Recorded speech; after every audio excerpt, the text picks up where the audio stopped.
Welcome back to The Chill Stoic, your weekly guide to navigating life's chaos with ancient wisdom. If you're looking to transform overwhelm into inner calm and find clarity amidst the constant noise, you're in the right place. And if you haven't yet, be sure to subscribe to The Chill Stoic to keep these powerful insights flowing into your life. In this episode, we're diving into another profound life lesson from Marcus Aurelius, the silent power of non-reaction.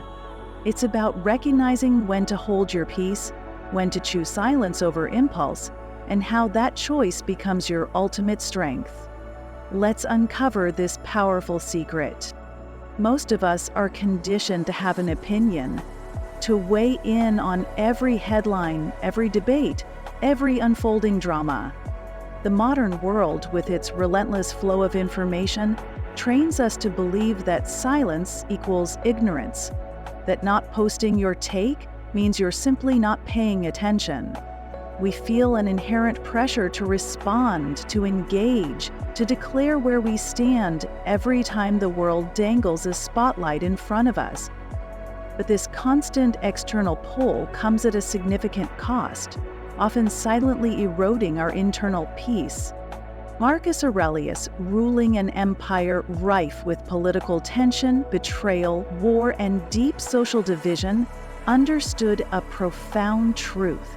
True power often lies in knowing when not to speak. He didn't seek to appear informed or to constantly validate his existence through external engagement. His true quest was for inner freedom. He famously wrote, "You always have the option of having no opinion. There is never a need to get worked up or to trouble your soul about things you can't control. This isn't mere advice, it's a profound strategy. It's a form of psychological self-defense against the relentless assault on our mental space. Every single time you choose to react to something that doesn't genuinely need your energy, you surrender a piece of your mind. You dilute your focus, cede control of your inner world, and drain precious mental resources. Think about the instant urge we feel when something goes viral. What do I think about this? Do I agree or disagree? Am I on the right side of this issue? This incessant pressure to weigh in, to perform our opinions, consumes vast amounts of our mental bandwidth.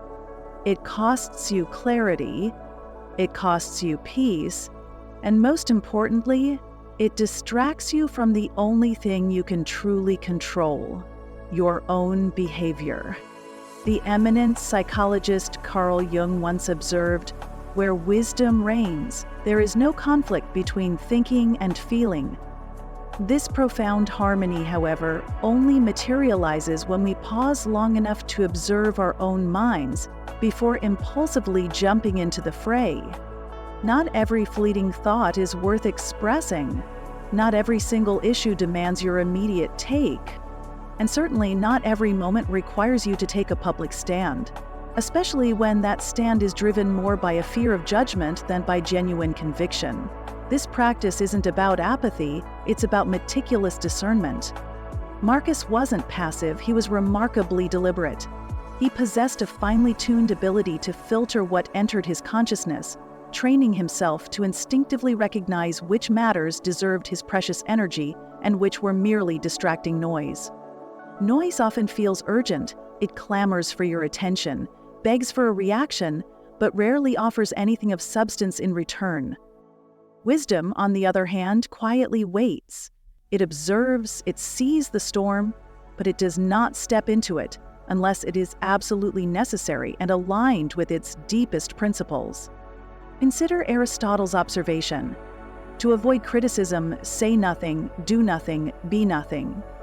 But Marcus wasn't seeking to avoid criticism. He simply refused to be controlled by it.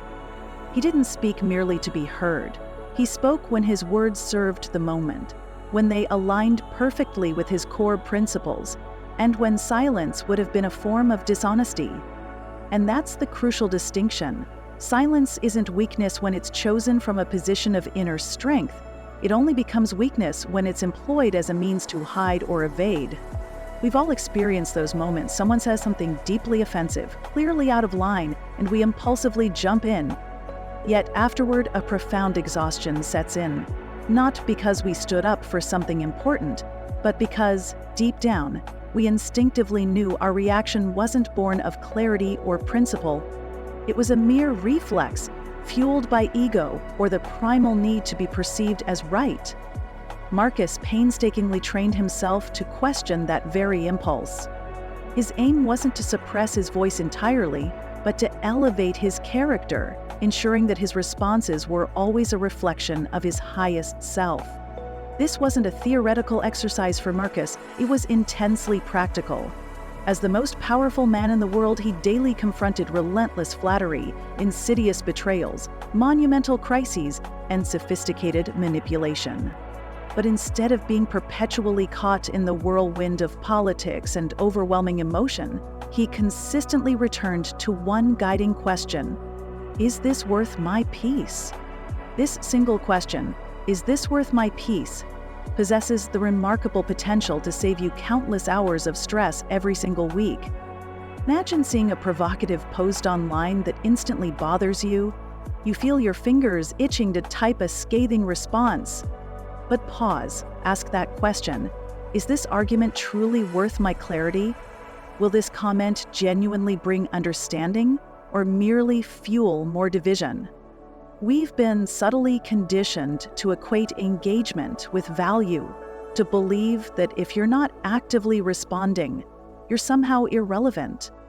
But this pervasive mindset is deeply rooted in fear: fear of being overlooked, fear of being excluded, fear of being wrong.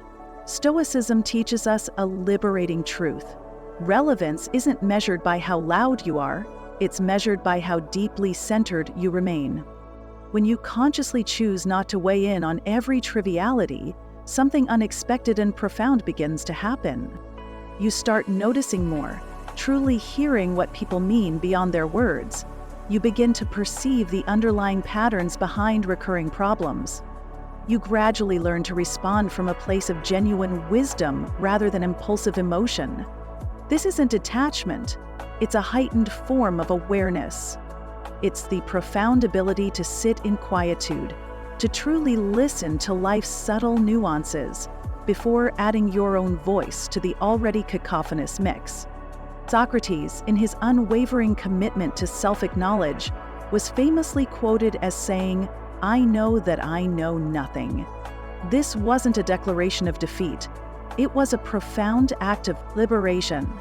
Because once you relinquish the exhausting need to appear all-knowing, you free yourself to genuinely learn.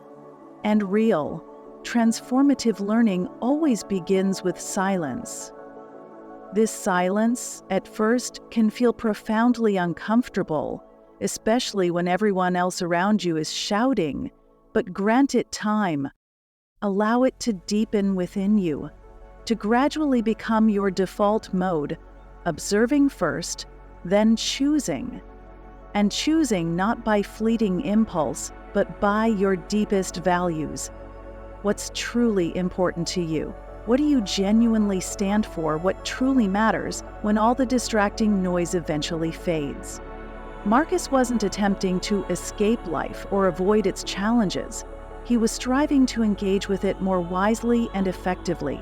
He intuitively understood that the human mind, much like a well-defended city, requires vigilant gates. Not every voice deserves entry. Not every opinion warrants your precious attention.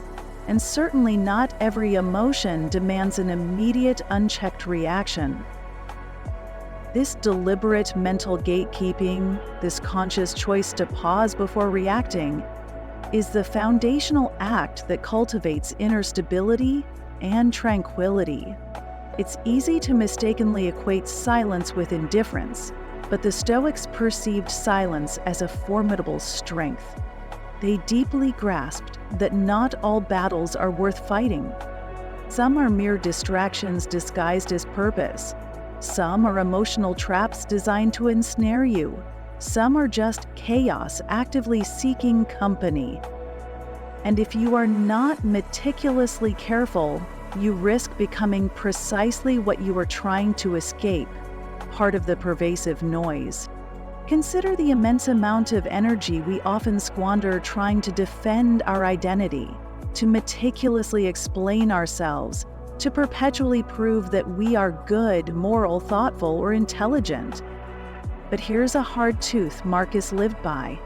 The people who already believe in you don't require convincing.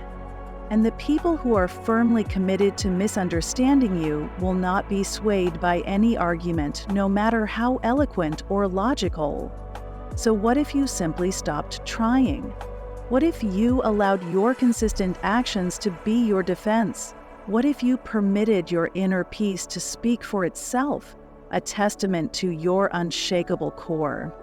There's a well-known anecdote about Plato being publicly slandered by someone. A concerned friend urged him to respond, to defend his reputation. Plato calmly replied, "I will live in such a way that no one will believe him." That, in essence, is the heart of Stoicism. Integrity, not argument. Action, not opinion. Character, not clapbacks. You don't have to win every debate. You don't have to painstakingly clear up every misunderstanding. Sometimes the most potent response is to simply live so clearly, so authentically, that people cannot possibly twist your truth. And that profound clarity of purpose, of identity, of values, can only flourish in the fertile ground of silence. The truth is, your opinion is a precious commodity. It's not meant to be carelessly tossed into every single conflict or drama. It's meant to be cultivated, sharpened, and deepened through careful reflection. The more you practice this inner discipline, the more your chosen words, when you do decide to speak, will carry genuine weight. And here's something you might not initially expect. The more you practice this strategic non-reaction, this deliberate pause, the more people will instinctively begin to respect you, not because you're loud or assertive, but because you are steady. In a world drowning in clamor, your considered silence stands out. Your calm demeanor becomes a powerful form of authority, and your thoughtful restraint transforms into a quiet yet formidable power. This is precisely the quiet power, the durable peace that Marcos was diligently building within himself. Not because his life was easy, but because he fiercely refused to be enslaved by his own impulsive reactions.